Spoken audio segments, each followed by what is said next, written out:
Jay here from intelligenttrendfollower.com.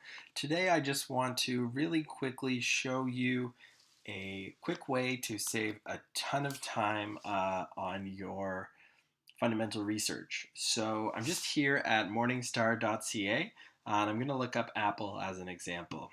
Just while this loads, Morningstar.com works too. For some reason, though, I find the data is just much better laid out on Morningstar.ca, so that's what I like to use. Um, Obviously, if you're a fundamental investor, you may be familiar with Morningstar. They have a ton of data, on each company. What I really like, though, is this key stats tab. This has just been invaluable to me, really.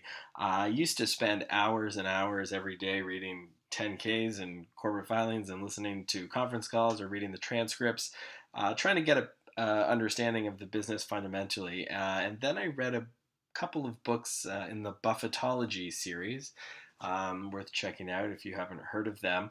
That kind of discussed a new way to use fundamental analysis to get a more longitudinal view of companies. And Apple is a great example here. So, and Morningstar gives you great data over the last 10 years. So, basically instead of just reading, the recent sort of corporate data and trying to get a handle on the business, you instead focus on the long-term trends in some of these key operating metrics. So, revenue. In the case of Apple, it's exactly what you want to see, trending up higher, pretty much every year uninterrupted.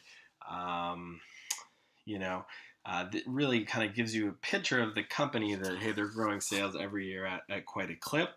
And then you sort of just move down the metrics and try to paint a picture of the business. So, then you can look at margins and say, not only are they growing, but they actually were able to really improve margins over the last 10 years,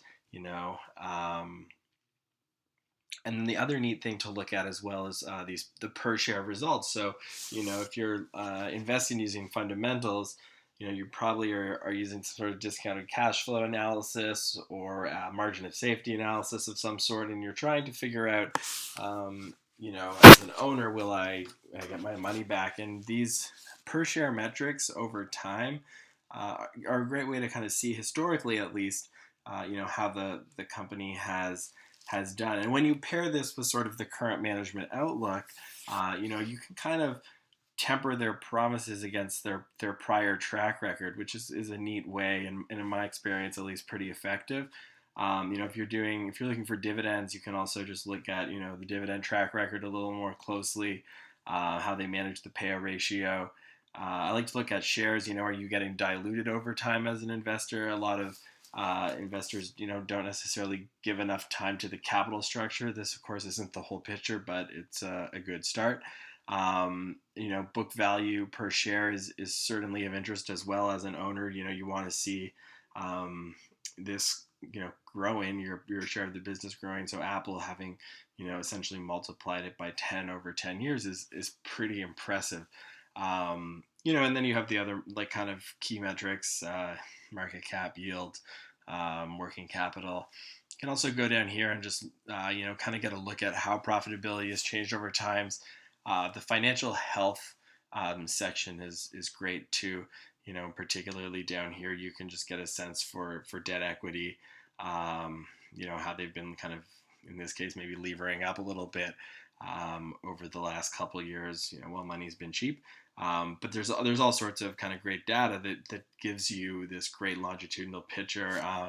You can also copy and paste this into Excel and make graphs of it to sort of visualize. I love doing that as well. So I just wanted to share this. I don't think a lot of people necessarily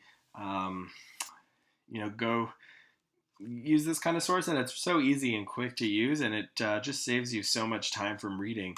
And the numbers don't lie, so you get a pretty good sense of how the company's done. And if you compare that with a forward-looking outlook, you can really speed up your fundamental analysis. So I hope this helps. If you want kind of more stock picks where I'm trying to blend technicals and fundamentals in this kind of way, come on over to intelligenttrendfollower.com, check it out.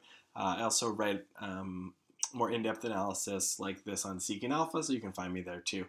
Thanks very much for watching, and feel free to subscribe. I'll be back soon with more videos.